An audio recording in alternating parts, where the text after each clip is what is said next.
دیگر خبروں کی جانب بڑھیں گے۔ بانی پی ٹی آئی کا دور حکومت ملک کی تاریخ کا بدترین دور تھا۔ بانی تحریک انصاف صرف نام کے وزیر اعظم تھے، اصل حکمران تو جنرل فیض حمید تھے۔ جنرل فیض کو کیا پتا تھا کہ حکومت کیسے ہوتی ہے؟ صدر پاکستان آصف علی زرداری کہتے ہیں کہ خیبر پختونخوا حکومت اب بھی محاذ آرائی کی سیاست کر رہی ہے۔ وفاقی حکومت یکجہتی اور استحکام کے لیے کام کر رہی ہے۔ وہاڑی میں تقریب سے خطاب میں کہا کہ پیپلز پارٹی نے ہمیشہ ملک کو بحرانوں سے نکالا ہے، آج بھی مسلم لیگ نون کے ساتھ مل کر قوم کو مشکلات سے نکال رہے ہیں۔ پی ٹی آئی حکومت میں ملک کی جو تباہی ہوئی ہے اسے درست کرنے میں وقت لگے گا۔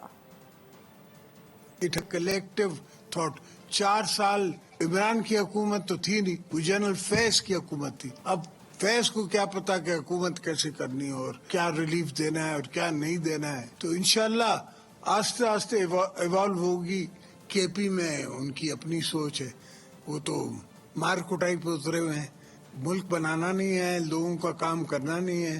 میاں صاحب کوشش کر رہے ہیں، پہلے سے بہتر حالات ہیں، بہت بہتر ہونے میں وقت لگے۔ کہ ملک 1 سال رک جائے تو 10 سال پیچھے چلا جاتا ہے، یہ 4 سال رک گیا تھا۔ اس کو صرف روز بھاشن دینے کی عادت تھی، ہر ٹی وی پہ اس کی تقریر آتی تھی تو باقی تقریریں بند ہو جاتی تھی، اور اب 1.5 سال نہیں ہوا ہے تو وہاں سے آواز آ رہی ہے کہ بیٹا کہہ رہا ہے کہ مجھے ملنے دی اور میں نے 14 سال جیل کاٹی، میرے بچے جب میں ملا تو مجھ سے ہائٹ میں بڑے تھے، تو یہ تو آپ نے تکلیفیں برداشت کرنی ہے۔